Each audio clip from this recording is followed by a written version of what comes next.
Esta es mi casa, nació el personal aeronáutico, agradezco a los compañeros de comisión directiva, a los organizadores, a ustedes, a muchos los conozco hace muchos años, hay una camada joven también que empecé a conocer y con los que hemos trabajado algún tipo de amistad y de relaciones más directas. Y bueno, nosotros estamos al servicio de AFA en todo lo que tiene que ver con la parte legal, jurídica, institucional, en el tema de los conflictos, la discusión en negociación colectiva, en paritarias y en el día a día en algunas de las empresas donde se producen los conflictos individuales o colectivos. Nosotros encaramos nuestra actividad desde siempre, que somos abogados de la CTA originalmente, de FETIA y de APA y de otros gremios de la CTA, y puedo decir, con cierto orgullo, por más que a alguno le guste, que nunca fui abogado del sindicato de la CGT, por elección, a lo mejor elección de los dirigentes, pero también un poco por la orientación desde el punto de vista ideológico y de afinidad de ideas con los gremios vinculados a la central. Tocar otra vez el tema flexibilidad nos remonta a periodos muy oscuros de nuestra vida institucional, social, económica y política. No vamos a tratar la noche negra de la dictadura, donde no hubo flexibilidad laboral, sino hubo una persecución de los trabajadores, de los gremios, de los compañeros que tenían ideales de vivir en una sociedad más justa, y fue una destrucción casi total de la legislación laboral, que tiene sus consecuencias casi hasta nuestros días.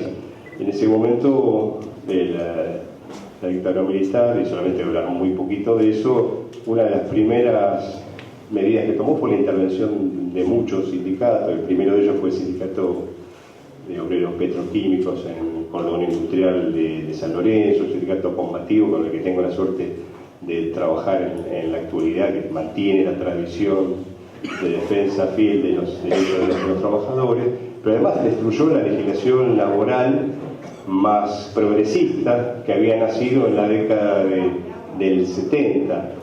El golpe militar, acuérdense que fue el 24 de marzo de 1976, y ya en abril de 76 tenían, seguramente hecho anteriormente, una reforma de la actual ley de contrato de trabajo, derogando los artículos más importantes que tienen que ver con la libertad, la democracia y la representación de los trabajadores en cada una de las empresas, derechos fundamentales de los trabajadores que tienen que ver con el tema que vamos a hablar, como el derecho a resistirse, a trabajar ante un peligro inminente en las condiciones y medio ambiente de trabajo, y otras cuestiones que, si bien se pudo desandar parte de ese camino de represión y de derogación de derechos fundamentales en la década anterior, no fue totalmente suficiente, ni se pudieron volver a la letra original de la Ley de Contrato de Trabajo en 1974, pero sí se reformaron artículos muy importantes y toda una década, podemos decir, con algunas sombras de legislación progresista, de legislación protectora, de legislación a favor de sectores excluidos totalmente del derecho del trabajo, como las empleadas de casas de familia, los obreros rurales y otros colectivos que no tenían siquiera la tutela mínima que es la ley de contrato de trabajo. En una época que vivimos donde hubo plena libertad de negociación colectiva, muchos avances en muchas materias, una distribución más equitativa del ingreso promedio del Producto Bruto Interno, y una persecución de incrementos salariales que corrían siempre atrás de la inflación, pero que por supuesto trataban de emparentar en muchas de las actividades o superarlas. Cuando hablamos de flexibilización laboral, uno tiene que dividir en varias partes. No hay más flexibilidad laboral en un mercado de trabajo donde uno de cada 3 compañeros trabajadores está en negro, para decirlo vulgarmente, no registrado, en forma clandestina. Esa es una de las peores formas de precarización o flexibilización laboral. El gobierno anterior logró bajar de forma muy significativa la cantidad de trabajadores que llegaban a algunas actividades al 50 o más por ciento de trabajadores no registrados, quedó en una meseta de alrededor del 30%. En esta última etapa subió brutalmente y hoy llega estimativamente a un 34-35%. También siempre es subregistro, no se puede hacer una estadística muy precisa en ese sentido. Y otra forma de flexibilización laboral, de hecho, es la cantidad de desocupados que tiene el mercado de trabajo. Con las buenas estadísticas que dicen ellos que tienen INDEC, ni siquiera pueden contradecir sus propias cifras, y ahora denostan las cifras de la Universidad Católica Argentina, cuando antes las veneraban en el gobierno kirchnerista, cuando marcaban alguna deficiencia del gobierno anterior. Entre estas y otras consultoras hay provincias y ciudades como la nuestra que superan el 10% de desempleo. Entonces, en ese cóctel nefasto entre los trabajadores no registrados, los desempleados, tenemos lo que se llamó en los 90 y se instaló como una frase bastante utilizada por abogados, sociólogos, políticos y sindicalistas, un ejército de trabajadores que pujan por entrar al mercado laboral a cualquier precio, en cualquier condición. Entonces eso es aprovechado por el poder económico, por las grandes empresas, y sobre todo en esta época donde se da como casi nunca que los propios CEO de las empresas, los que la dirigen, los que hemos enfrentado muchas veces nosotros de este sindicato y de otros, están sentados en lugares de poder, manejando nuestra economía, nuestra cuestión social, los intereses de los trabajadores, de los jubilados, de todo el pueblo, como si fuera una empresa. En este aspecto general de la flexibilidad, tenemos que ver que también hay una regresión en el tema de la paridad, o cierta paridad que debe haber entre la inflación y los aumentos salariales. Se calcula que en el 2016 hubo un 40% de inflación, más o menos. Algunos sindicatos habían logrado el 30, 33, 34, los que más pudieron, de acuerdo a la relación de fuerza, hacia el nuevo sistema que se imponía en nuestro país con el cambio de gobierno. Entonces estamos perdiendo, los trabajadores perdieron alrededor del 7-8% por el periodo anterior. Se calcula una inflación que jamás... ¿Se puede pedir agua? Ya claro. te traen. Ahí traen. Pero no quiero molestar. Ahí traen. Se calcula que este año va a superar holgadamente la perspectiva que tenían originalmente un 18%. Entonces estamos hablando de una pauta inflacionaria muy alta, y sin embargo, avergonzadamente, responsablemente, y tratando a los trabajadores como si fueran empleados de cualquiera de las empresas de estos CEOs, se ofrece, como en el conflicto docente, un conflicto que va a ser un conflicto significativo de acuerdo a cómo se desarrolle, un 18%. Pero ese 18% se está ofreciendo como un modo también de flexibilizar y bajar las condiciones salariales y laborales, y muchas otras actividades que tienen un peso específico en la actividad privada, industrial, como en de los servicios, en comercio, en construcción y en algunas otras actividades. Y esa flexibilidad además se impone lo que se da a llamar de flexibilidad negociada. Parecería una paradoja que un sindicato negocie con la otra parte, con la patronal, flexibilidad. Pero eso se ha dado en los 90 y se está repitiendo ahora.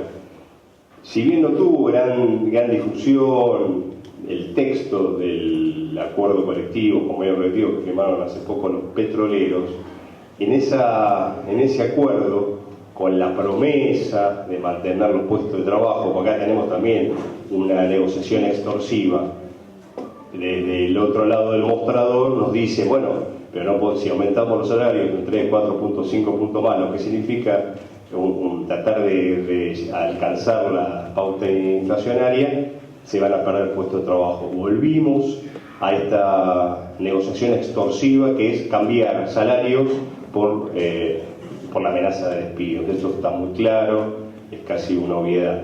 Pero en el tema petrolero empezó a colarse un tema que tiene que ver con la charla de la ley de riesgo de trabajo, de la salud laboral, del cuidado a la vida y la protección del derecho a la vida.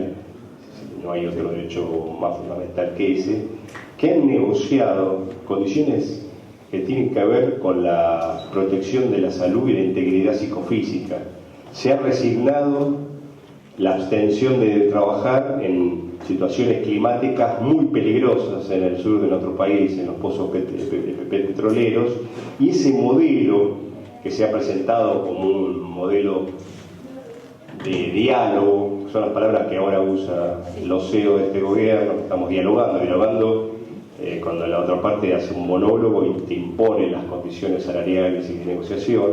Lo que es muy grave que este sindicato o cualquier otro, no estoy cagando las tintas, haya negociado como un ejemplo que el gobierno da hacia los demás sindicatos las condiciones de cuidado de la vida de los trabajadores. Eso es muy grave porque después cuando pase, ojalá que no, algún accidente grave, fatal, ahí sí va a estar en todos los medios y se va a recordar que el origen de ese accidente tiene que ver en forma directa con lo que se llamó y se sigue llamando la flexiseguridad, así como si se pudiera alivianar las condiciones de prevención en los lugares de trabajo con el objeto de mantener el puesto de trabajo, que es muy importante, ¿no? La estabilidad laboral es fundamental en todos los mercados de trabajo. Por eso la pelea por la estabilidad laboral que se dio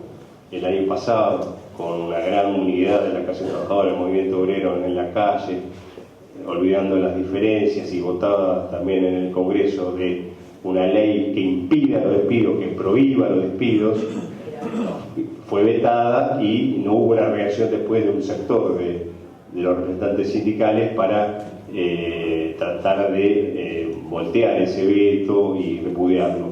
¿Por qué era fundamental? Porque en ese momento ya había habido una ola de despidos muy grande. Hoy se calcula que en estos 15, 16 meses hubo pérdidas de empleo de alrededor de 200.000 puestos de trabajo.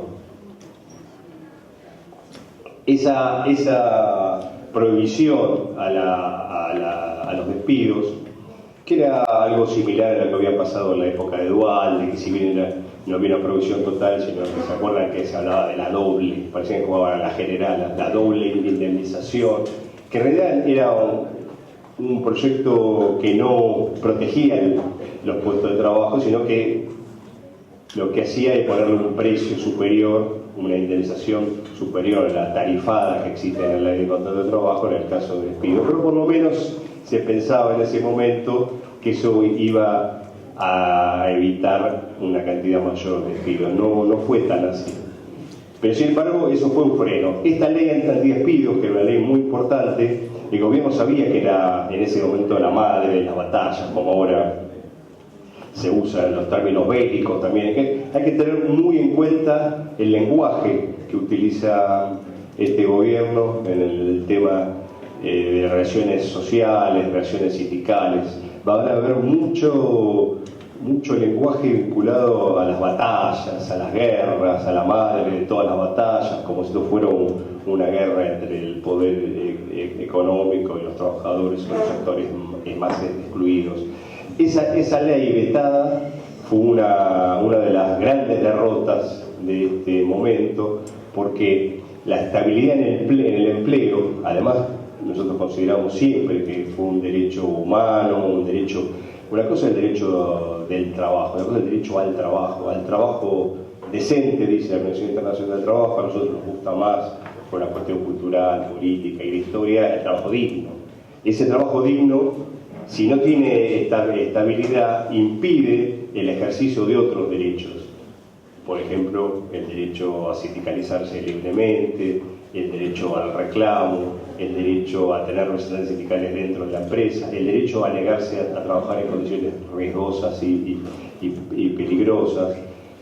Por eso siempre fue muy valorado, muy importante la tutela de los representantes sindicales, porque hay muchos representantes sindicales y saben lo que significa eso, que no es una patente de corso para hacer cualquier cosa entre las empresas, sino que es una protección adecuada al ejercicio de derechos que hacen ustedes como delegados, que es como un escudo que tienen sus representados para que ustedes sean la cara visible de ese reclamo y que no los puedan ni suspender, ni modificar las condiciones de trabajo, ni rebajar los salarios, ni cambiarlos de lugares, y o por supuesto, ni despedirlos, salvo que haya una causa debidamente justificada. No es un libre albedrío, viva la pepa, que un delegado puede hacer cualquier cosa, pero si no se dan circunstancias especiales, esa tutela es fundamental, que es la misma tutela que reclamaron los sindicatos, la CTA, AFA y otros sindicatos, en esa pelea que lamentablemente se perdió, que era una ley en el momento de sangría y de mayor cantidad de despidos que tutelara la estabilidad en el trabajo. Sin estabilidad en el trabajo, lo más probable es que la flexibilidad.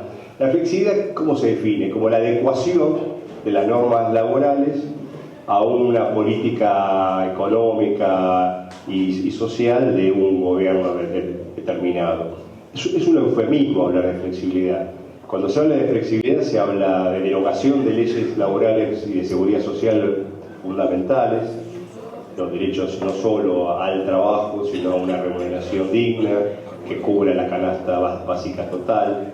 Hoy hay un porcentaje casi del 60% que no alcanza la canasta básica total y un porcentaje muy importante que no alcanza la canasta básica alimentaria, que es la necesario e indispensable para sobrevivir en cualquier familia de un trabajador. Hay muchos trabajadores que hoy están cobrando salarios por debajo de la línea de pobreza. De eso no se habla mucho, salvo en algunos medios que todavía tienen la voz y la libertad para decirlo.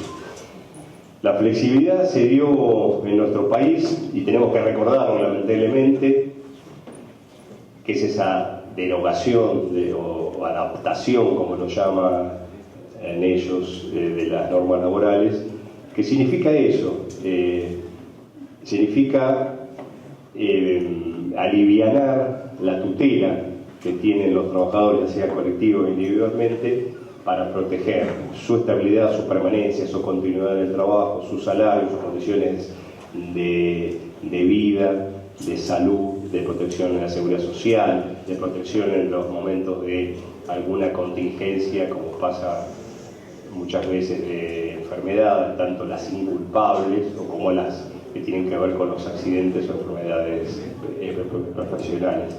En la década del 90 fue la flexibilidad negociada como parte del sindicalismo. Los más viejos van a recordar, los más antiguos, para no decir los más viejos, los de mayor antigüedad,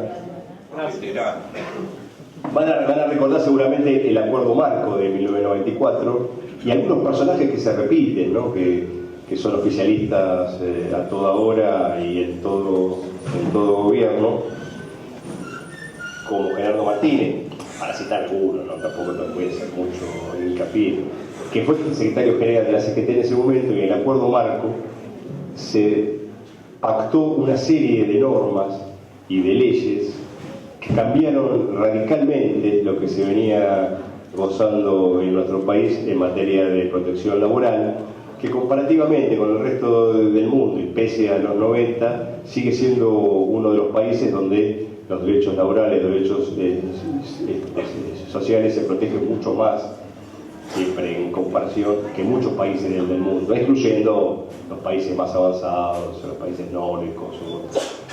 Pero nuestra legislación laboral siempre fue un faro en el que se miraron muchos de los movimientos obreros o dirigentes sindicales en el mundo por la intensidad de la protección, la intensidad de la protección, la libertad sindical que tiene que ver con la democracia sindical, con la negociación colectiva, la representación en la empresa, que todavía es muy baja. la representación sindical en la empresa, olvídense de APA, miren para los costados, la representación sindical en la empresa todavía sigue siendo muy baja, y si bien hay alguna discusión sobre el número, se dice que entre un 10 o 12% de los establecimientos en nuestro país tienen delegado de base. Eso tiene que ver con muchas razones, muchas vinculadas con sindicatos burocráticos que impiden la elección y muchas también con la brutalidad de algunas empresas que desde hace muchos años hasta impiden afiliar a los trabajadores. En esa década del 90, y para venir después para acá rápidamente, se pactó en ese acuerdo marco, entre otras cosas, la instalación de las AFJP, tristemente recordadas, hoy sobre todo porque nos trae a la memoria las peleas que tuvimos que dar para que se elimine ese régimen, que se eliminó porque se iba a la quiebra y alguien tuvo que hacer el salvataje, obviamente, por la decisión política de Néstor Kirchner. Y hoy cuando vemos las marchas en Chile, que nos mostraban como un ejemplo fabuloso de cómo nos íbamos a jubilar, apelando a lo peor de nosotros, del individualismo, del ahorro, de que cada uno iba a ser mejor ahorrando y ganando más y que teníamos derecho a jubilarnos en forma distinta por nuestra inteligencia, capacidad de trabajo y nuestra habilidad, se derrumbó también, como se iba a derrumbar acá, iba a quebrar, porque lo que era un negocio fabuloso del capital financiero, en Chile se derrumbó y hoy vemos miles de personas protestando porque se dan cuenta que no se van a poder jubilar, no van a poder cobrar las jubilaciones prometidas, que era un gran engaño como fue acá, pero se dieron cuenta muchos años tarde y no hubo decisión política para cambiar, que debe ser difícil, ¿no? Cuando vos mostraste un modelo tan perfecto, tener que asumir que se va a la quiebra. En esos mismos 90 nació la nefasta Ley de Riesgo de Trabajo, que tiene su continuidad con algunas variantes, en algunos casos que agravaron sus normas en contra de las víctimas de accidentes y enfermedades hasta nuestros días. Ahí nació una ley de riesgo de trabajo que lo que quiso fue evitar la judicialización, siempre con el mismo argumento de la industria del juicio, de la cantidad de litigios, de la actuación de los abogados laboralistas, que somos todos caranchos, que estamos sobrevolando las fábricas para repartir tarjetas cuando se lesiona a un trabajador. Es una ironía, no es lo que hacemos la mayoría. Hay una patología, obviamente, hay una película, pero no. Ahora se está descubriendo que la verdadera industria de este juicio, lo doy casi como una primicia, vale como Majul, ¿no? Vamos a nombrar a otro, ¿no? Navarro Vaca. Ahí le gustó más. Los toman de boludos. La verdadera industria del juicio está vinculada ahora a un estudio o dos estudios jurídicos vinculados con las ART. Está por salir a la luz, si algún periodista lo toma, una investigación que se está haciendo de los compañeros nuestros, de abogados laboralistas, donde se descubrió que el 60% de los reclamos por accidentes de enfermedades profesionales lo tiene un solo estudio, que no los conoce nadie. Yo hace 30 años soy abogado laboralista, bueno, estamos en la asociación, conocemos a la mayoría de los abogados que trabajan más. Dos jóvenes brillantes que agarraron 60% de los siniestros. Esto tiene que ver con el negocio que tanto se publicitaba en los medios para tratar de justificar una nueva reforma de la ley de riesgo de trabajo. Y lo que es también muy significativo, que creo que tiene que saltar como una denuncia de fraude fabuloso, es que casualmente las ART negocian con este negocio, estos negociantes, estos abogados, y arreglan los reclamos ni siquiera llegando a juicio. Entonces, primeramente, no hay una industria de juicios ni en los 90 ni ahora, sino lo que nosotros venimos marcando hace muchos años, lo que hay es una industria del incumplimiento, de las patronales, una industria del incumplimiento del Estado que debía garantizar y vigilar y controlar y sancionar a las empresas que violan las más elementales normas de higiene y seguridad industrial. No sé si se acuerdan algunos que hace unos años, cuando dábamos alguna charla en Tecnópolis, que se producían unos conflictos muy grandes, a mí me tenían que convencer de ir a Tecnópolis a dar esas charlas porque las organizaba la Superintendencia de Riesgo de Trabajo. Y entre otras cosas, lo que marcábamos maliciosamente desde el panel, cómo trabajaban los propios trabajadores que estaban trabajando para la Superintendencia de Riesgo de Trabajo en ese evento. No tenían botas, se colgaban de cualquier lado, es decir, en el mismo ámbito donde se supone que nos tenían que enseñar cómo era la prevención, el cuidado, los propios trabajadores estaban totalmente igual. Eso produjo, entre otros comentarios, también muy maliciosos, el enojo de los funcionarios de la Superintendencia de Riesgo de Trabajo, que nos pintaban un panorama tan ideal y tan elogioso de las ART, como lo siguieron haciendo todo este tiempo, y mucho más grave en la actualidad con esta ley. ¿Alguien me avisa, ¿no? Bueno, entre otras normas que se instalaron en los 90 y que ahora se vuelven a... Lo menciono en los 90 no para que nos amarguemos, que va a venir todo igual. Vamos a pelearla, estamos más organizados, hay más resistencia. En ese momento no había este grado de organización y no habían pasado los 12 años del gobierno kirchnerista. Y en ese momento se ideó todo un sistema que tiene que ver con la precarización laboral, vinculado a la negociación colectiva a la baja, ya sea en las grandes empresas como en las pymes. ¿Se acuerdan que había normas especiales para las pymes? Algunas pymes que además facturaban más que algunas de las grandes empresas, pero por el tamaño, la cantidad de trabajadores las excluían de los beneficios a los trabajadores de las grandes empresas. Se había ideado contratos basura me acuerdo que había uno que era para mujeres, jóvenes y excombatientes de Malvinas, una mezcolanza insólita y con un tinte discriminador muy grande, ¿no? Hay contratos a la baja en el sentido de contratos a prueba, eventuales, con una indemnización reducida, con aportes a los organismos de seguridad social que también eran reducidos y que desfinanciaron el sistema de seguridad social poniéndolo en riesgo. Muchas de estas medidas se están anunciando ahora como novedosas. Caballo ya lo había dispuesto, ordenado, y muchas de las reducciones de las contribuciones patronales a la seguridad social hoy continúan. Nunca se volvió para atrás en ese sentido. Y no sirvió para nada. Porque en esa época, también como ahora, se decía hay que flexibilizar los contratos de trabajo, nuestras leyes son muy rígidas, es la forma que van a venir grandes inversiones. En ese momento no hablaban de lluvia de inversiones, pero bueno, ahora le agregaron un aditamento climático, le agregan la tormenta, la catarba de inversiones. Es verdad que las grandes empresas, los grandes grupos corporativos del mundo van buscando para sus negocios los lugares donde ganan más dinero, la lógica del capitalismo más elemental.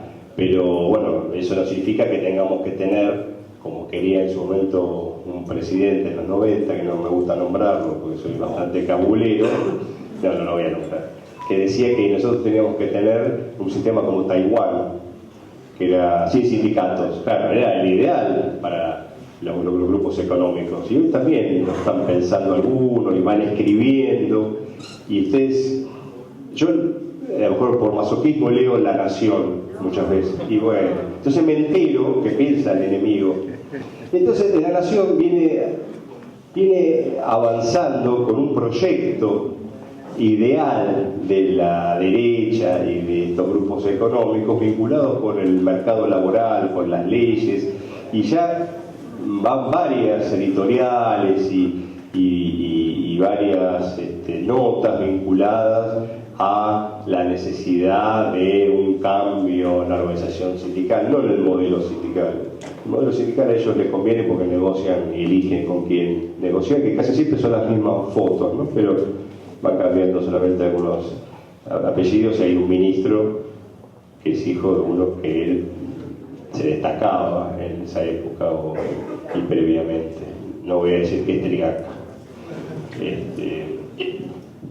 Y en La Nación han aparecido como una especie de catálogo de lo que se debería reformar. Y ahí hablan de nuevo de extensión horaria, de turnos rotativos, de contratos para jóvenes, que eran los contratos que por suerte se pudieron abortar, que fueron los contratos McDonald's, que eran 4.000, 5.000 puestos de trabajo, que eso no cambia ninguna ecuación en ninguna economía, y menos en esta, con el gran nivel de desempleo y récord de despido, pero lo presentaban como algo novedoso. Van cambiando algunas palabras.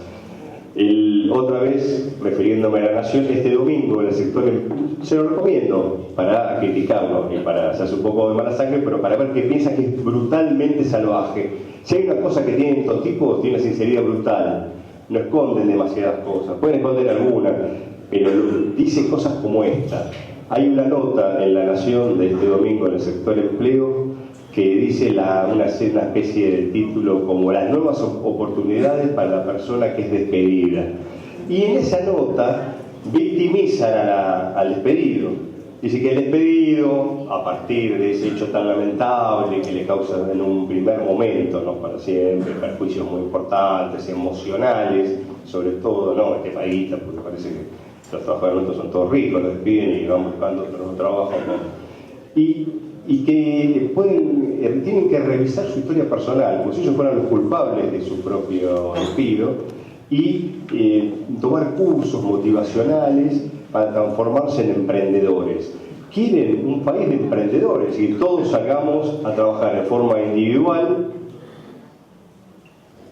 insolidaria. Y otra cosa que dice, que también hay que tenerlo en cuenta, porque son los que marcan la cancha, son los que van avanzando, es olvidarse de la relación de dependencia.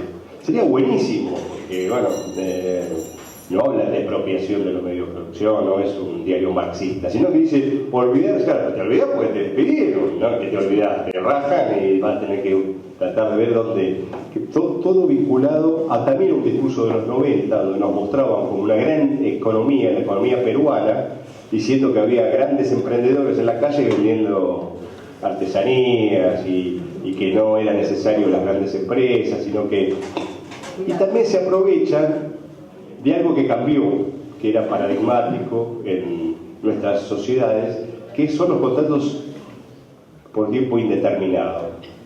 Es verdad que ese modelo llamado fordista, de un trabajador que entra a una empresa y tiene la expectativa de trabajar en la empresa hasta que se jubile, hoy, sobre todo para los más jóvenes, no es un paradigma. Es verdad eso son cosas que hay que tener en cuenta. Por ahí las normas laborales deben adaptarse un poco a esa nueva realidad, pero no bajando los niveles de protección, porque es verdad que los jóvenes en general tienen la vocación de mejorar, cambiar, viajar, pero eso no significa que por esa razón de cambios culturales en el mundo el trabajador no tenga que tener un trabajo digno, decente, como quieran llamar, con protección social, con cobertura en la contingencia de incapacidad, con salarios que les puedan permitir más que cubrir una canasta básica, sino cubrir los necesidades especialísimas de vivienda, ocio, esparcimiento, capacitación profesional, posibilidades de estudiar. Y en los 90 también se instauraron, entre otras cosas, el discurso de la necesidad de negociar colectivamente salarios con techos.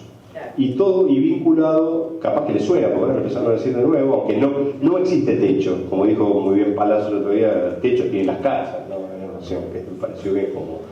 Y había un decreto, 1334 del año 94, me lo acuerdo bien, que solamente se permitía en la negociación salarial vinculada a la productividad. Y es muy difícil en algunas actividades medir la productividad. Eso se puede medir quizás en alguna fábrica de algún producto con muchas dificultades, porque también hay que medir si esa productividad es mayor intensidad de trabajo en un tiempo que exceden la jornada laborales con límites, que tengan descanso. También se puede imprimir productividad con una aceleración muchas veces en las máquinas, en la cantidad de productos que puedan sacar por minuto. Y me imagino en el caso de ustedes, ¿qué sería en el caso de los maleteros dar solamente aumentos salariales por productividad? Cantidad de kilos levantados, cantidad de maletas, cantidad de movimientos para agacharse y hacer esfuerzo, cualquiera de los trabajos que hacen ustedes. Y ahora se empezó a hablar de nuevo.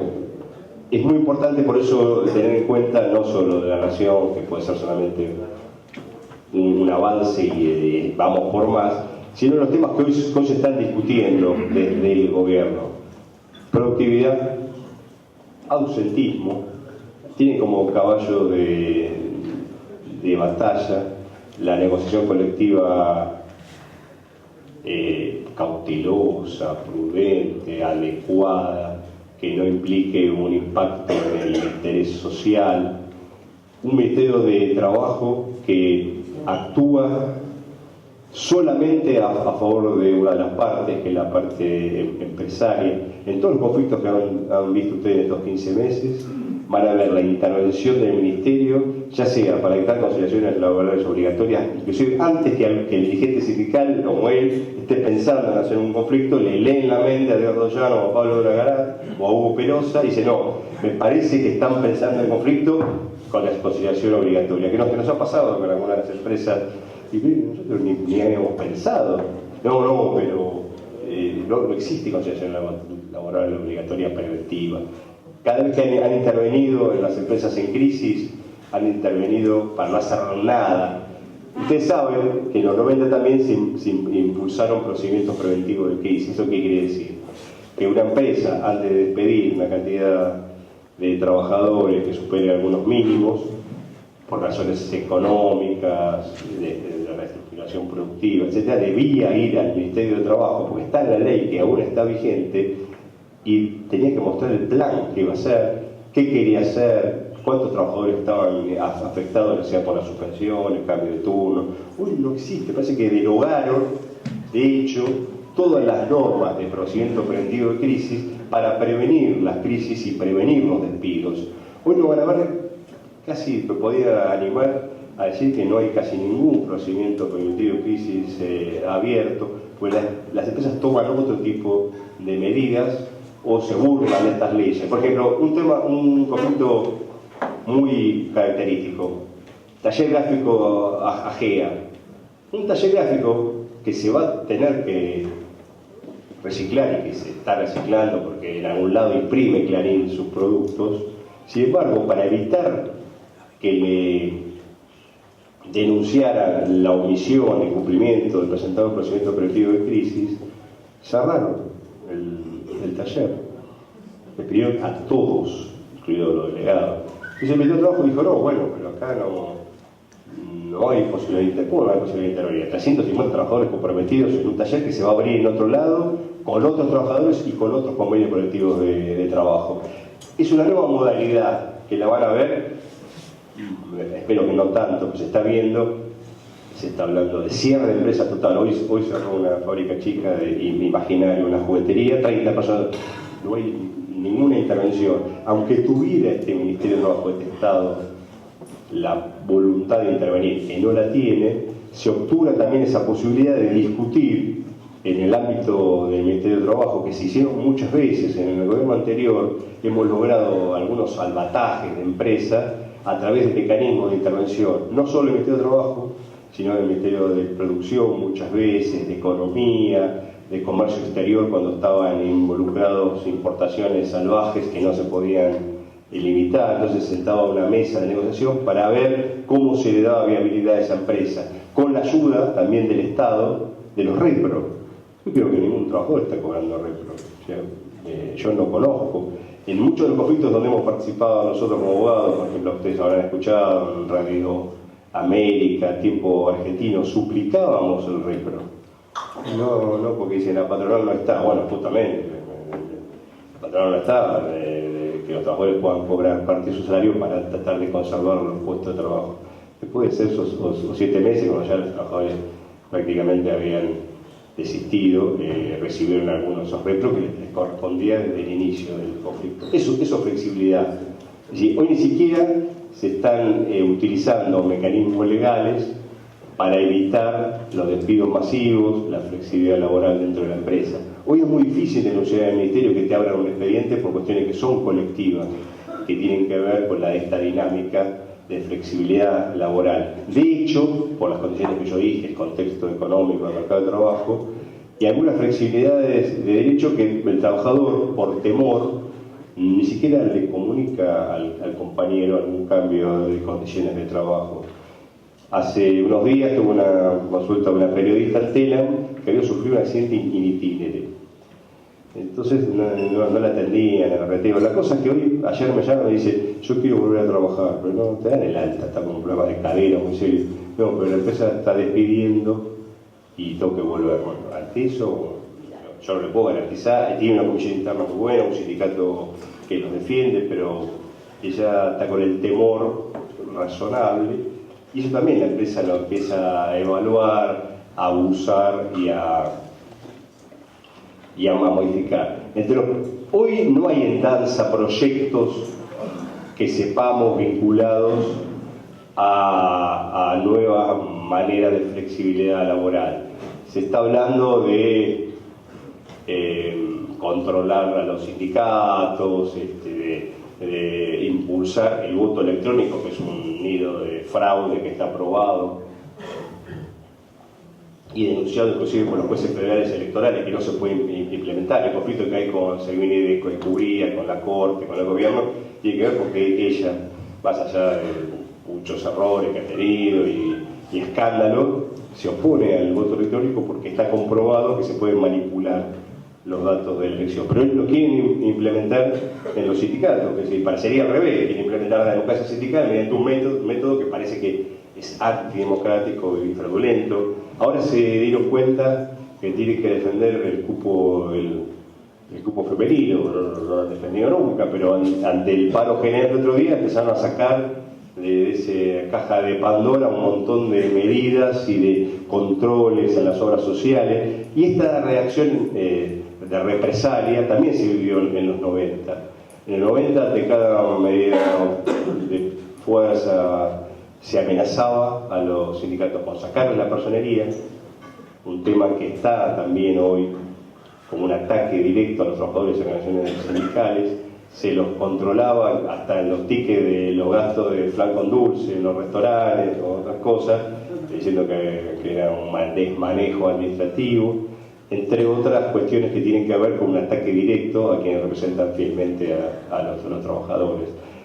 Entre esas medidas de flexibilidad laboral más normativas, no estas de hecho que estoy comentando, una de las peores leyes que ha sacado este gobierno es la ley de riesgo de trabajo, la nueva ley de riesgo de trabajo.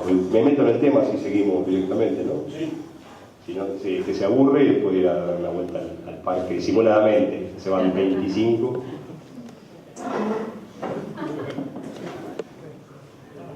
¿Qué pasó con esta ley? Bueno, otra vez va precedida de todo el mismo discurso: alta litigiosidad, muchos juicios, industria del juicio, un costo muy importante para las ART, no para las empresas, porque lo que hizo la reforma de la ley de 6736 en época del kirchnerismo, que nosotros cuestionábamos también porque no modificaba el negocio, las ART, el sistema que nosotros consideramos siempre perverso, lo que logró es un alivio para los trabajadores que se habían en la disyuntiva de hacer juicios siempre contra la empresa y contra el RT. Una de las cosas positivas, que fue el efecto a lo mejor no buscado, que con la reforma de la ley de riesgo de trabajo de la etapa anterior, los trabajadores podían apuntar dentro del sistema de la ART por las prestaciones, por las asignaciones, solamente contra la ART. Entonces era un alivio para los trabajadores, porque tener que hacer un juicio contra la empresa con la que trabajás, por más que hay libertad para iniciar demanda, es un derecho constitucional, las empresas no les gusta y muchas veces reaccionan con el despido, con la discriminación, con una persecución. Entonces, ¿eso qué hizo? En un sistema perverso como la ley como ahora la llaman hace rato, la ley ART. ¿Por qué la llaman la ART? Pues es una ley que beneficia a las ART. Si no, se llamaría ley de prevención de los accidentes y enfermedades, ley de cuidado de la salud y de la vida del trabajador. No, es ley ART, porque es a pedido de las ART, es a pedido de la Unión de Aseguradoras del Río Trabajo, y consolida o trata de consolidar ese negocio financiero, económico, muy importante que tienen las ART, un negocio fabuloso y concentrado cada vez más desde hace 20 años. En esta discusión sobre la ley de riesgos de trabajo, donde la CGT tuvo un papel fundamental a favor de su sanción, un papel lamentable, yo lo escuché a Daer sosteniendo precariamente, pero con mucho entusiasmo, la ley, diciendo que había muchos juicios. Un sindicalista lo que tiene que hacer es atender y analizar las causas de esos juicios. Hay muchos juicios, no es porque hay caranchos o porque los trabajadores quieren enriquecerse. La cantidad de juicios que es verdad que aumentó tiene que ver con que el sistema de ART rechaza la mayor parte de las denuncias de los trabajadores. Esa es la causa fundamental. Si uno tiene, a muchos de ustedes, que inclusive algunos me han venido a ver, que han tenido accidentes muy claros, inclusive accidentes in itinere, yendo, volviendo al trabajo.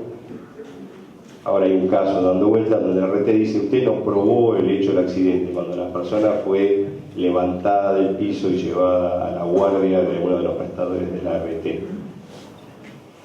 Entonces parecería que hay que estar con testigos permanentes cuando uno va en bicicleta, en un colectivo hacia el trabajo volviendo. Hay una compañera de ustedes que volvía en una combi de la empresa, que tuvo un accidente, ella era la única que estaba. La atiende prevención RT y cuando le da el alta le pone no hay ninguna secuela del accidente en el cuello, donde tiene, nunca se había golpeado el cuello, era un tema de un golpe en la cadera brutal, copiaron y pegaron de otro y quedó, hay una doble falta, una mala praxis médica y también una irresponsabilidad y una ligereza y un incumplimiento de normas elementales de RT. Este rechazo de las ART a las enfermedades, sobre todo, ustedes saben que la mayor parte de las enfermedades no son receptadas por este sistema. Muchos de los trabajadores tienen enfermedades profesionales que quedaron desde el principio, salvo 3 o 4 patologías, fuera del sistema de ART. Entonces, necesariamente, si no tiene una enfermedad vinculada con las condiciones y medio ambiente del trabajo, o enfermedades que a lo mejor tenía de origen agravadas por las condiciones y medio ambiente de trabajo, no tiene otra posibilidad que iniciar un juicio. No porque está especulando y, como dije antes, quiere enriquecerse. Se le cerró la vía de la RT, porque RT solamente acepta 3 o 4 enfermedades de un listado que no fue prácticamente reformado en todos estos años. Entonces, cuando en el mundo, a lo mejor un 30 o 40% de los siniestros tienen que ver con enfermedades profesionales, en nuestro país, del total de siniestros, solamente el 3% reconoce la RT del total de esas enfermedades o accidentes que se producen en los trabajos. Algún compañero mío dijo, bueno, a partir de la ley de riesgo de trabajo, los trabajadores argentinos sanaron de todas sus enfermedades. Y como yo todavía comentaba en otra charla, decía, para la RT todos nacemos con alguna patología, nacemos con la escoliosis, con la columna desviada, estamos locos de nacimiento.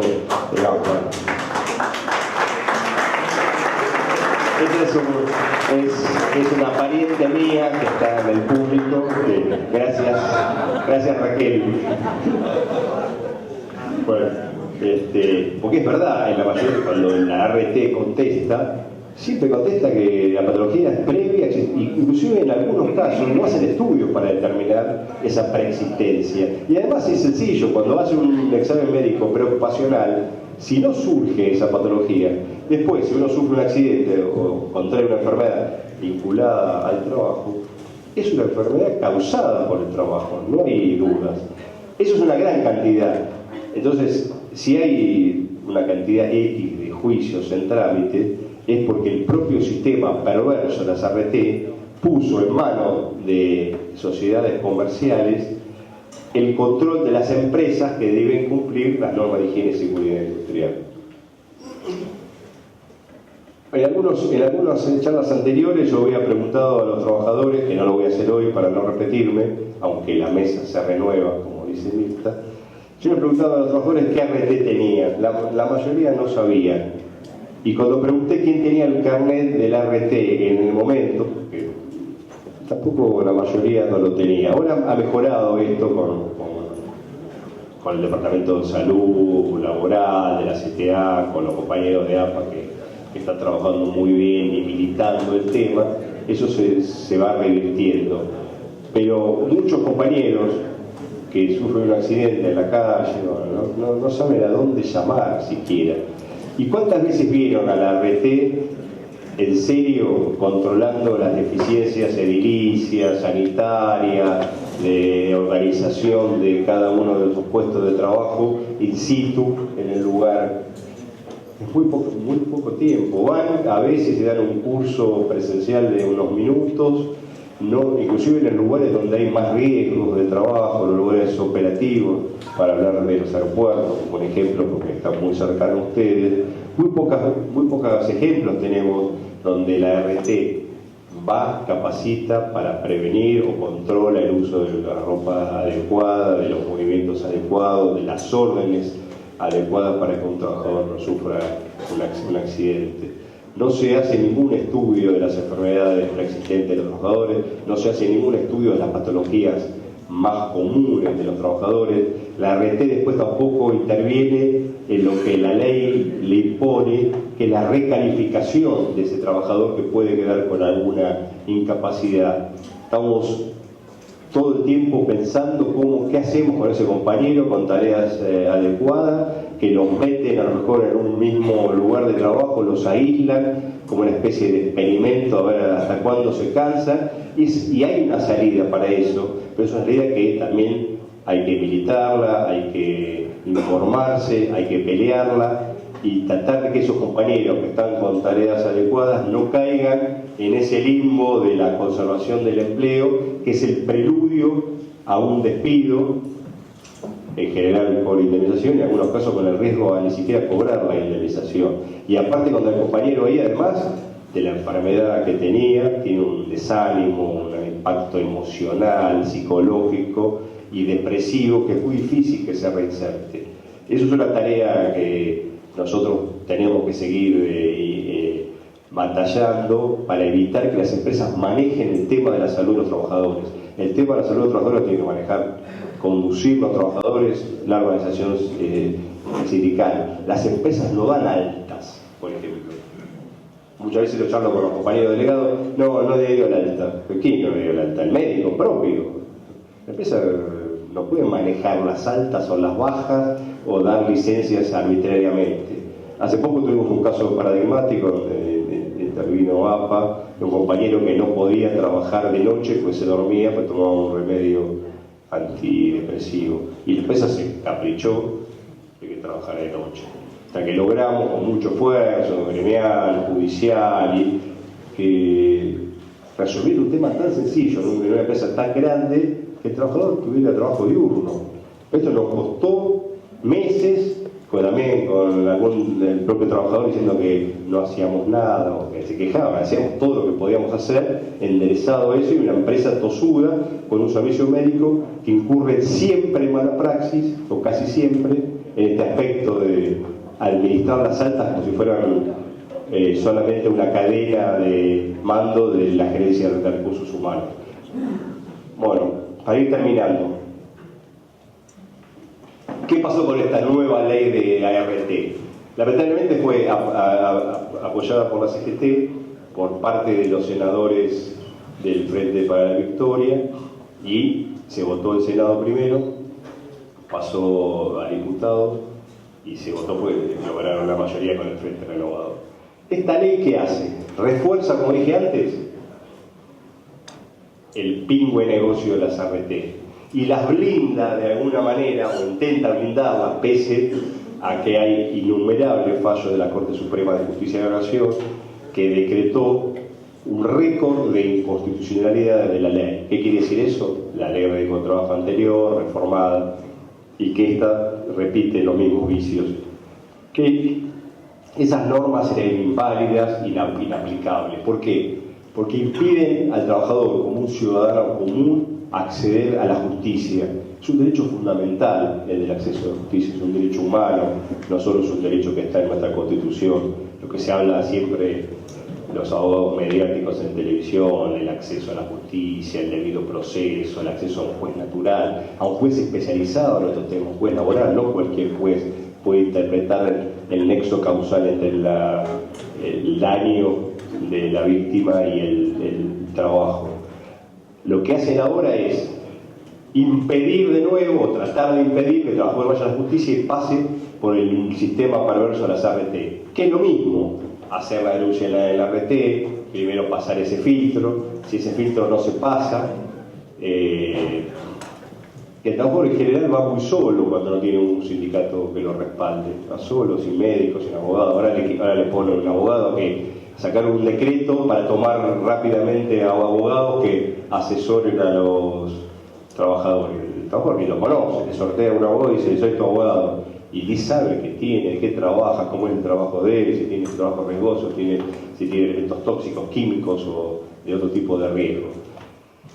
Y pasado, si la RT te rechaza, tenés que ir a las comisiones médicas en forma indefectible según la ley, que repite, digo, las mismas incondicionalidades de la ley original y las reformas. Y ahí, para mejorarlo un poquito, le pusieron un maquillaje, le ponen un asistente letrado, que van a ser amigos de ellos, que nombren a dedo, porque no hay ningún tipo de concurso, y los médicos van a seguir haciendo lo que hacen hasta ahora, que actúan como jueces. Son médicos, ¿saben? Algunos saben de medicina, otros no tanto, pero no saben de leyes, de dictaminar el salario que tenía el trabajador, no van a lugares en las empresas para... no hay posibilidad de... Y se hace una especie de juicio, eso es la barrabasada que ahora hace. Los testigos van a tener que declarar ante los médicos. Entonces yo me iba a proponer operar en algún hospital, porque si los médicos van a hacer la tarea de los abogados, de los jueces, yo porque no voy a ir, ese tranquilo, pero es para mostrarlos por el absurdo. Los médicos, además, para cubrir este aspecto terriblemente ilegal, le ponen un asistente letrado, que va a ser algún funcionario vinculado con este gobierno, que sabemos la orientación que tiene, que lo va a asesorar más o menos si el accidente existe o no, Bueno, 5 minutos tengo. En 5 minutos preguntas. No sé para qué me estás el reloj, porque no lo miré. Tengo reloj hoy, pero no lo miré.